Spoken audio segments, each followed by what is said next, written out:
I met a gypsy. You know, and there's all these people on the internet that were just talking so much. Yeah. And it's just like. Yeah. So what does that value show you? Exactly. Of their comments, Yeah. right? It's barely real. Barely real. Yes. And the value of it's dropping. But I think the value of influence is always going to be strong. Yeah. That's why, and trust me, I've had my moments to where I'm like, why are we even doing this? Yeah. Like, why don't we just go and ride dirt bikes? Right off into the sunset. We got plenty of money. Yeah. And enjoy our life, right? And then I'm like, man, I just feel like having this influence for many reasons. Well, a few reasons.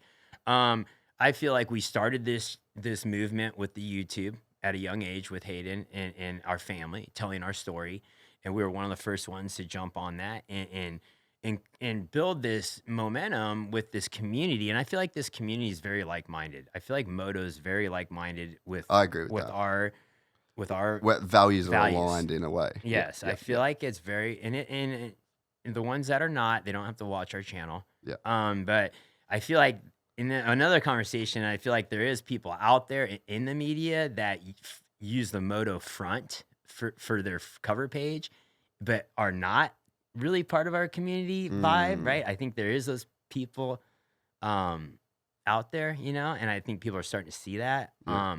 But as far as us, the reason I say that, I feel like our channel, it really does reach this community of like what we stand for, and I feel like there's a necessity there with all the bad media that comes out when you're saying like the masculinity thing, the war on men, and we know the list. We can all say the same list of things that have come out the last 10 years, and I think that our channel is able to combat that a little bit. Like in your own way. In our own way. And I feel like we owe, I don't know if owe, but I feel like we've built this family of community, and to just shut it off would be like, almost like a shining light is like, kind of the shining light in a dark world of media. Yeah.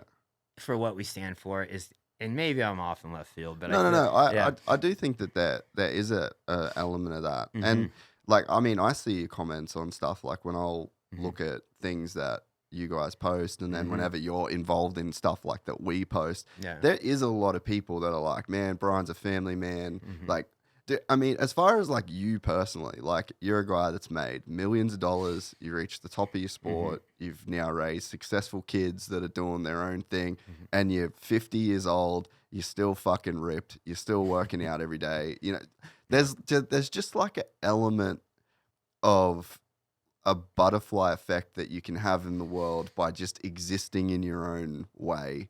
And then people, like, you're not doing paid ads. You're not like, there's not this disingenuous push to be bigger than what you are. Like, you're the guy that you are, and you get on your social media and you talk about what you believe in. You talk about faith. You talk about freedom. You talk about like, and there's people that resonate with that. Yeah. And it's like, why does it have to be any deeper than that?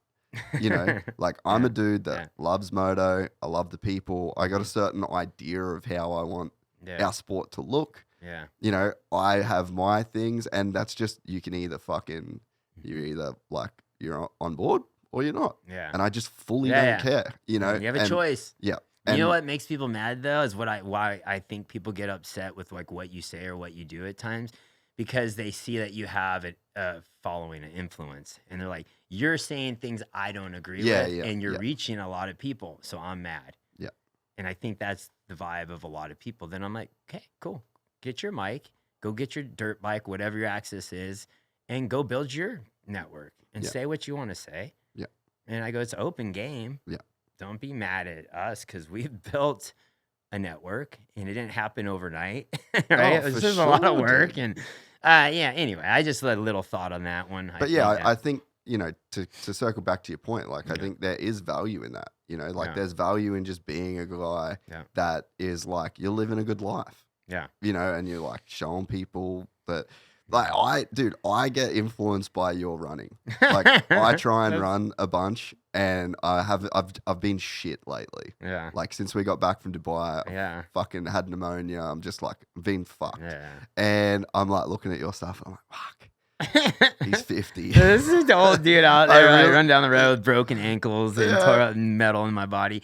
But yes, and I have my pages that I look at that motivate me Yeah. to go do that. Yeah. Yeah. And I have, out of everything I've done, I feel like that is one of the things I hear quite a bit lately at the races when fans come up, which there's a lot of fans at the races, and they come up and say, "Hey man, you really motivated me to get back to working out." Yeah. Or like, you know, go running, or I can't run because of this, but I do this, and I'm like, cool. I don't know if that's why I totally did it, but like in the end, it's motivating me to keep doing it. Yeah, there's You know? also a thing. This is probably the bigger impact on my life with all of this is there's a certain level of accountability Mm-hmm. that you have to have when people are looking at you and when people are watching you. So yeah. I have to be very careful to do the things I say.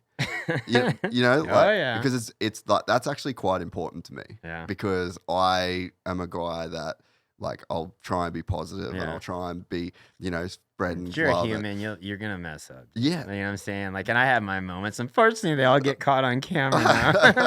I have my moments where I snap. I get mad, dude, all the time. I've been pretty good at controlling it. Like younger days, I couldn't control it, you know, and it took quite a bit of counseling and like, you know, and a lot of years to be able to control that, because I used to just like snap off anything, and now it takes a lot to get me mad. Yeah. But usually you mess with my kids, I get, that's like that's any man's it's a trigger, trigger point. right? Yeah, As a yeah, man, right? yeah. Like you should, right? You'd be the protector, and that's kind of the way I see it, you know.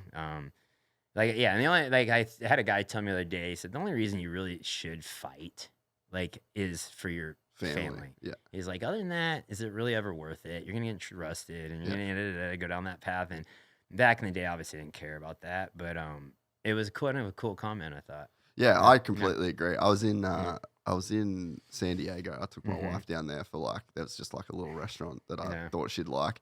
Went down there and it was just a ghetto. Oh yeah, and like it was bad, got bro. gnarly down there, Fucking bad. And there was a guy that started walking towards us, homeless dude, and I literally was like, I'm about to fucking have to fight this guy. Yeah. Like, and that was the first time since being married and that whole thing where I just had like Instincts. a full protective instinct, and I was like, I'm gonna fuck this dude up. Like, if he gets any closer and says anything, I'm gonna fuck this dude up. I was like, it was a scary feeling, honestly, because like I don't want to be that guy, you know. And I literally, we turned around, and I said, "Hey, we're gonna go." And she's like, "Oh, what?" And I'm like, "You know what? I'm not doing this. Like, let's just get out of here." Smart, It was a bad vibe, and I could tell there was like an actual instinct of like I need to protect, and I was like, "Fuck that!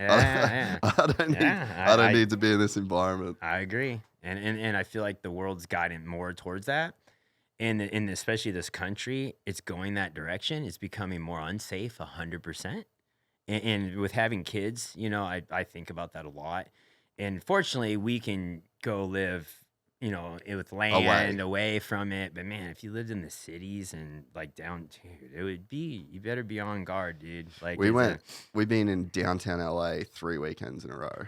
So we had the Fred Again concert in the Coliseum. Yeah. And then the Coliseum, bro. Dude, That's like war central, dude. It was fucking hectic. So we were there. Yeah, gunshots I've heard when we were there. Like literally, like when we were for racing. Supercross? Yeah. Like when we had X Games and stuff there, like you could hear gunshots around there. Yeah, well, there was fucking helicopters the whole time we were at the concert. There's just helicopters like going. Lifestyle, dude. Well, so we went there, and then we had the big time launch party for you know, Donut Media. Yeah, I've heard of it. Yeah, the 2 boys from that channel, they launched their own channel recently. So we're there, and it's like, man, parking, walking, like it's pretty bad. At the moment, and it's fucking sad, honestly. Yeah. Like it's honestly really, really sad. Yeah. Like downtown LA looks like a third world country. Yes, it does now. After traveling to like say Brazil or you know, Mexico or these different countries I've been to, it's getting there. Yeah. It's definitely getting there. So yeah, I feel like the cities in America are going to be the first things. They always are the first things to get the effects of the decisions being made. You know, and I feel like those are where you see bad laws and bad governing happens. Usually starts with the cities. Yeah, and then it'll feed out into the communities, you know, a little bit. But still have a lot of good towns out there. Oh, You know, definitely. in America, you can live in these small towns, and they're still old school. Like, you know, people hold the door for you. People are waving when you go by. They'll say please and thank you. They make eye contact, and it's, you know, still shake your hand, and Yeah. you know, and that kind of weird. The handshake thing got taken away, and that like kind of like crazy. Like I think about like these things that have all been implemented. And the way you change a nation is one step at a time. Yeah. And Yeah. that's how they do it. Like Yeah. because if they did it all at once, everyone would be like, ah. If you enjoyed this content, please like and subscribe. And to listen to the full 3-hour podcast, search Gypsy Tales in your favorite podcast platform or click the link in the description below. Gypsy Gang.